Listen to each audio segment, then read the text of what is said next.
Coming up next on this episode of Connect with Chris, we're going to talk with Tyler Brosious. He's a 2017 graduate of the School of Communications. He's currently the manager of digital content for the XFL in Stanford. And before that, he was a media guru for the Connecticut Sun. He's got a few stories to tell us. Please join us.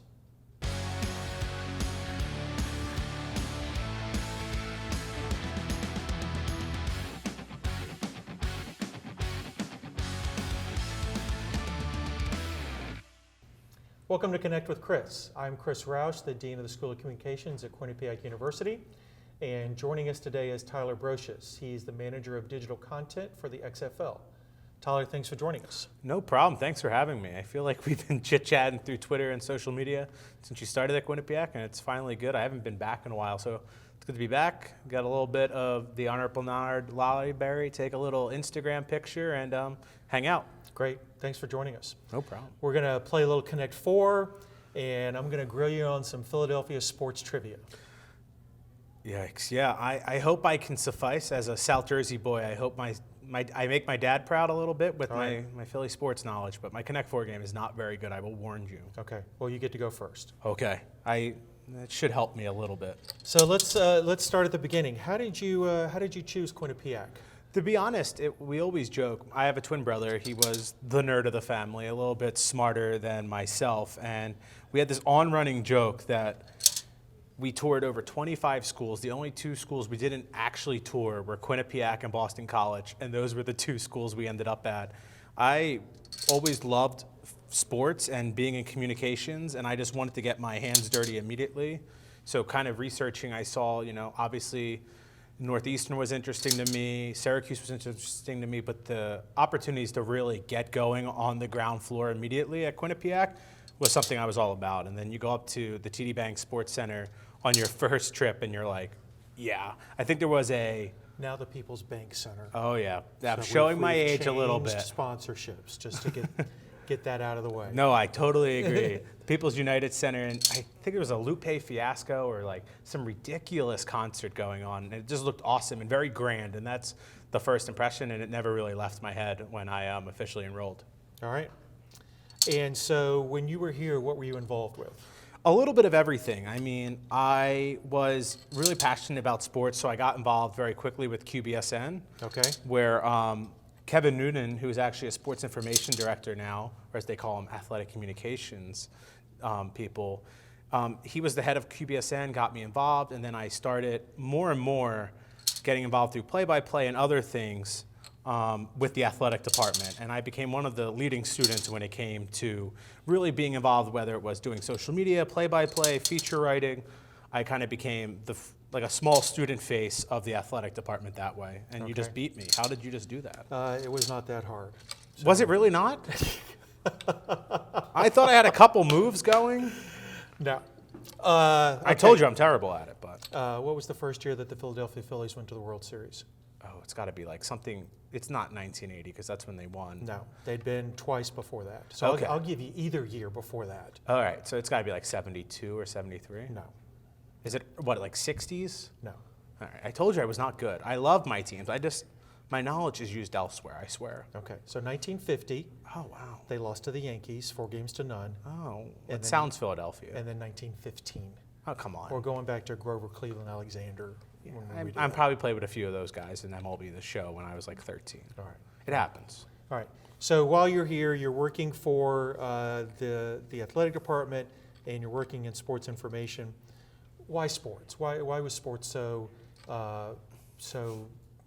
much what you wanted to do? It was funny, if you start, like, it almost makes me laugh because I was like 8 years old and I used to play video games with the controller over my head.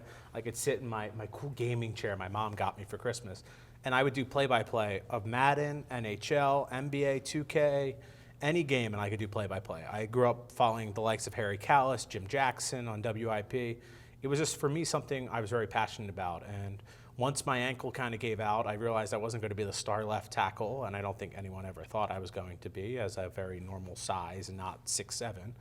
And I just wanted to be involved in sports any way I could, and that team camaraderie that you can get from being in an athletic department was something that was really a passion for me, and I was able to pursue that here at Quinnipiac. Okay. Tell me about the work you did for the athletic department. Tell me a little bit more about that. It was amazing. I was with someone who was in charge at the time. First, the proudest thing was the Bobcat Sports Media Group, and it was an ability to give all these great communication kids an outlet on our athletic channels, whether it be social media, video, feature writing, graphic design, photography. We're allowing the school of communication to flourish in a much larger lens than maybe student media would, with no offense then, while allowing them to do any student media or on-air stuff. With that, I was basically acting as one of, if not the head of social media for the athletic department at almost sophomore year, coming up with ideas, live tweeting games, and all 21 sports I've covered, whether it's play-by-play, writing, PR, social media. So I'm pretty versed. Everything, even a sport that someone might say is like, what's acrobatics and tumbling? It's one of my favorites. One, very crazy, fun following on Facebook. They're very adamant, crazy fans. They engage really well. And it was just always a passion for me. And for me, I want to be in sports, and this gave me a really good opportunity to find the sports I love to work in. And still to this day, I don't think I found exactly the one I'm like, that's my dream sport. It's just sports in general, and the camaraderie here is really something special. Okay. Tell me a little bit about social media. I think it's fair to call you a social media addict. Yes. Okay. When did you realize that you could pair your social media addiction with sports and actually create a career out of that? Yeah, and I'll battle you a little bit on it. Addict has kind of a negative connotation, but if someone was an accounting addict, they wouldn't be looked at as someone who maybe would open up an accounting book the same way they open up a cell phone. So for me, it's in high school. I couldn't play football anymore. I was doing play-by-play all through high school, swimming, For track. your high school team? Yeah, for all our high school teams. And that's when I was like, listen, let me run all this. Let's create a handle. This is, 2008, 2009. Let me run all the social media. And I was live tweeting from my personal account at the time, the same account I run today, live tweeting updates for basketball games, soccer games, and parents loved it. And to that time, I realized, okay, there has to be a science. And this is right when social media managers in pro sports and recruitment heads of colleges were really taking ownership and realizing if you want a demographic from 18 to 24, the best way to do it is through their pockets. And then you can get to the other side of the pocket, which is usually their wallet. Okay. And that was where it really set me on my path, where as I still was a broadcast journalism student and then a print journalism student here at the School of Communications, I was able to feed the addiction a little bit through working with QBSN and writing feature stories and then also live tweeting games. I mean, I was the one behind. I gift every goal for men's ice hockey through their whole run to the Frozen Four in 2016. Wow. We didn't miss one. Besides, there was an ECAC video mess up that missed one Connor Clifton goal. Okay. All right, we're going to take a break, and we'll be back with Tyler Brosious.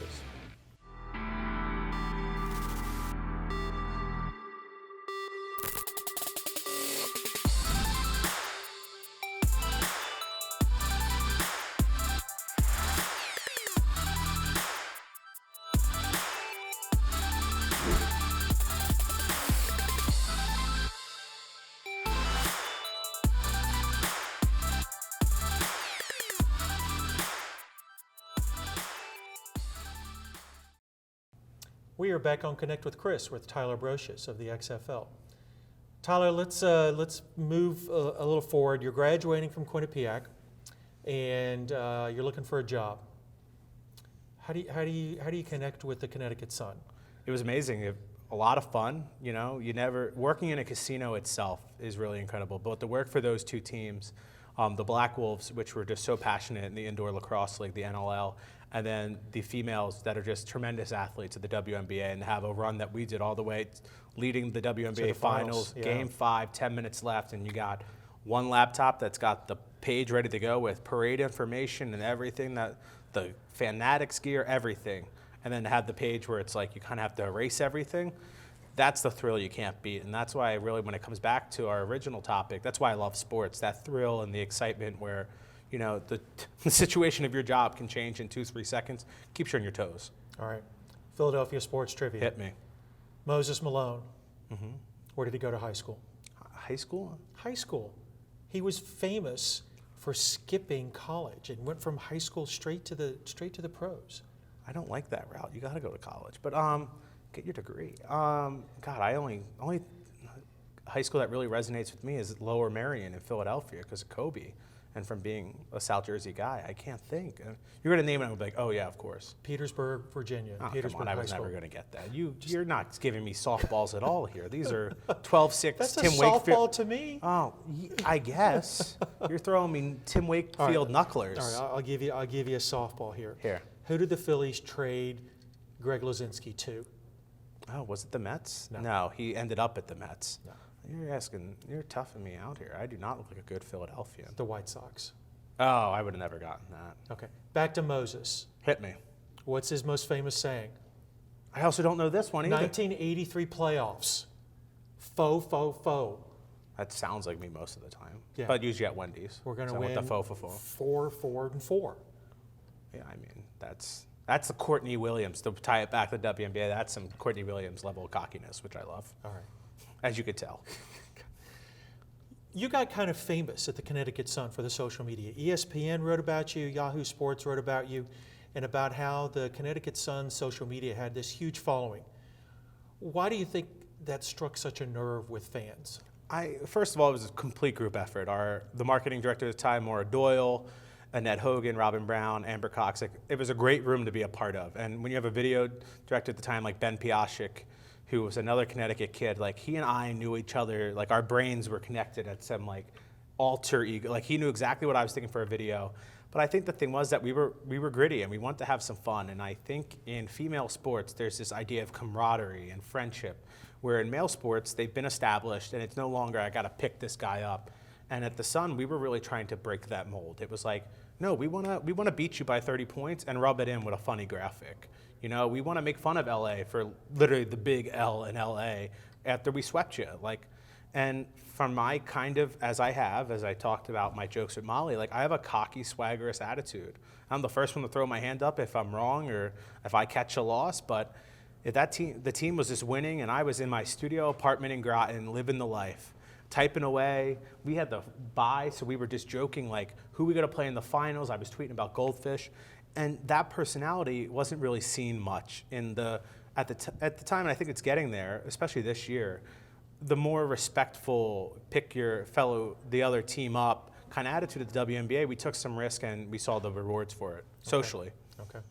What did Quinnipiac mean to you? What advice will you give to students who are here hoping for a career in sports, and how can you help them? And it's funny, I spoke to 3 classes this morning, all varieties of School of Communication students, and I told them, like, own yourself, right? And that means be willing to put in the work, but also be willing to take a moment and say, listen, that was a lot, I've had a really tough week. Can I just take a moment to breathe? Also, you got to have strong resume skills, strong website. For me, Quinnipiac gave me so many ups, a few downs, and if you balance those all out, they allowed me to not only be really successful at the age of 24, but be able to now look back. And the one thing I'm really proud of is I had a 17-year-old direct message me asking to make graphics for the XFL. I saw that 3 on weeks Twitter. At week 1. And he was so good, he got hired officially yesterday as our graphic designer for social media. And I think between the ages of 18 to 24, kids are so smart. They can teach each other, teach themselves through YouTube, whether it's Premiere, Photoshop, all these crazy things. And you have to really give kids a chance. And at Quinnipiac, if I was never given the chance to travel with field hockey, travel with women's basketball to the NCAA tournament, like literally to the mecca of college basketball at UConn, they gave me all these opportunities, and my goal is to make sure that every Quinnipiac kid that I come across has those same opportunities, whether it's through me or someone I can push them in contact with. Okay. Last question. Hit me. Is it another trivia question? Of course. Oh, I'm going to go 0 for. 1964 Philadelphia Phillies. 1964? My The dad was probably like 30 at the time. the biggest collapse in baseball history. The Phillies are up. I mean, that sounds like the Phillies. Now we're talking my The language. Phillies are up 6 games with 10 games to go in the series. Can we talk about 08 when they were like Who was down 7 with 17 to play? Who was the manager of the Phillies in 1964? 60. Who was the starting pitcher? Steve Carlton's 80. Please. Steve Carlton was pitching for the Cardinals at that time. This is brutal. Are they always these hard? I watched the videos. I don't remember them being this hard. This seems like you and Molly have had a conversation beforehand. So to trick Gene me. Mauch was the manager. Gene Mauch. Don't you remember That Gene Mauch? That sounds like someone who'd be a manager in 1964. And the star pitcher was Jim Bunning, Okay. who went on to I be do a remember Jim senator Bunning from the state of Kentucky after his baseball career. No, you got me stumped on 0 for 5. All right. Unfortunately, we are out of time on Connect with Chris. I want to thank Tyler Brosious for joining us. Anytime. It's been a pleasure. Right back at you. Thanks for basically putting up with me. Thank you. Join us next time on Connect with Chris. Thank you.